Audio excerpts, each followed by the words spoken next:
Anong ginagawa mo dito? Dinala kami ni Colleen dito. At sumama ka naman. Ang kapal ng mukha mo. Alam ba ito ni Felma? Oo, alam niya. Felma, gusto mo mag-hire ako ng security guard para may bantay doon sa gate? Nasaan ba kasi yung ex nyo? Di mo ba talaga alam? Eh, bakit ko naman itatago si Manuel? Pero kasi hindi naman susugod yung Hazel na yun kung wala kayong alam. Hindi ko alam kung nasaan si Manuel! At lalong-lalo na, hindi ko siya tinatago! Get out!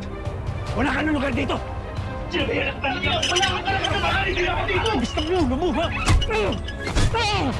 Lumas ka dito! Pagultiya ka! Sinabihan na kita nun lang! Huwag ka magpapakita kay Felma! Huwag ka magpapakita kay Felma! Wala ka ng lugar dito! Wasn't that Dad shouting? Oo. Tsaka si Tito Noah yun. Tara na! Okay yan! Tito! Nahanap mo! Bakit makiram dito?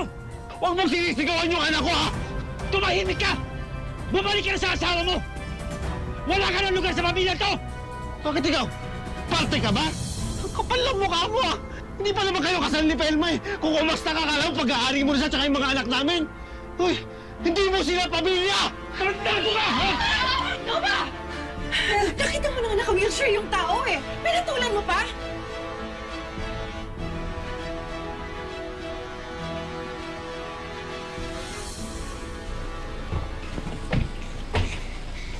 Tita Andrea, yung sabi ko ha, pag nag-sorry na si Lolo, i-forgive mo na po siya. Magkape muna kayo, Jeff. Di na. Si Andrea kasi nagmamadali. Sige po, bye Tita Andrea. Bye, Tatay. Ingat kayo. Bye, anak. Bye. Bye-bye Ladies. po.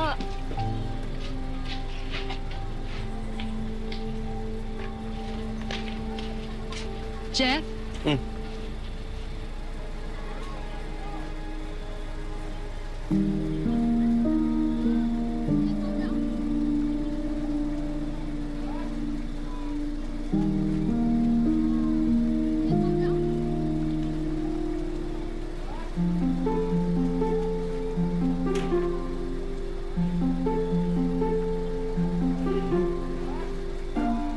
Alam mo, OA mo.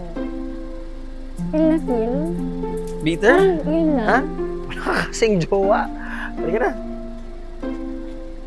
Arte mo? High school ka? Noah, ano ba naman? Kinampihan mo pa manlulokong yan? Tito Noah, tara na po. Tito, please. Miss Felma, excuse us po. I-treat ko lang po yung sugat ni Dad. Felma, pasensya ka na. Eh, hindi ko naman sinasadya na magkita kami ni Noah. Colleen, alam ba ito ni Jeff at Andrea? Hindi po! You betrayed us! Nagkuntsaba pa kayo ng nanay mo. Kaya pala hindi mahanap-hanap ng private investigator ko. Dahil tinatago niyo pala. Ako okay lang eh. Okay lang ako na traidorin niyo. Sino ba naman ako? Pero si Jeff at si Andrea, Colleen, I don't think they deserve this. Temporary lang naman po dito sila tatay at si Jessica eh. Kailangan ko lang po talaga silang itago mula kay Hazel kasi po... Kahit na! Hindi mo dapat sila dinala dito. Kinuntsaba mo si Felma para itago sa mga kapatid mo. Wala po akong bahalang ipaalam kay nanay. Sadyang nahuli niya lang po kami. Colleen, iwan mo muna kami.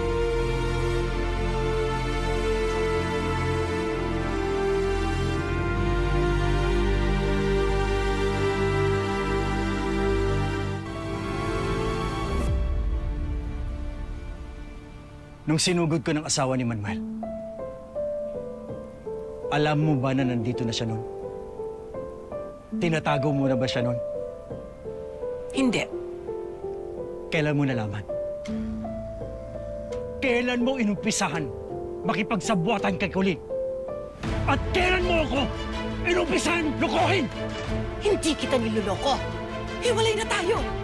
Wala akong obligasyon na mag-explain sa'yo. At wala kang karapatan na sigawan ako!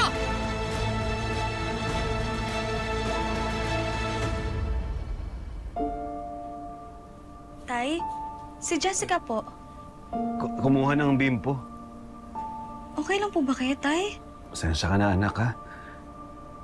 Hindi ko man lang napagtanggol ng maayos yung sarili ko. Nakakahiya. Tay, hindi naman din po kasi fair yung laban. Alam naman po ni Tito Noah na ganyan yung sitwasyon niyo, pero sumigi pa rin po siya eh. Anak, hindi mo naman siya masisisi, eh. Siyempre, nagselos yung tao. Kahit nga ako nagselos kay Noah, eh. Alam ko hindi na dapat, tsaka alam mo na akong karapatan. Kasi hindi ko mapigilan, eh. Tay, naiintindihan ko po kayo. Alam ko naman po mahal niyo pa rin si Nanay. Kaso, hindi nga lang po ako sigurado kung ganun din po nararamdam niya para sa inyo. Pero sure naman po kung concerned pa rin po siya sa inyo. Anak, hindi na ako mahal ng nanay mo. Alam ko. Alam ko yan. Siguro, nahaawa lang sa akin dahil doon sa nangyayari sa amin ni Jessica. Pero, alam mo, ayos na rin sa akin yan.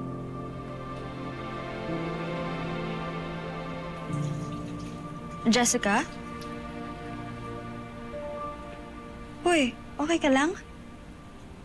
Ate, I just realized baka magsumbong yung Noah kina Ate Andrea and Kuya Jeffrey.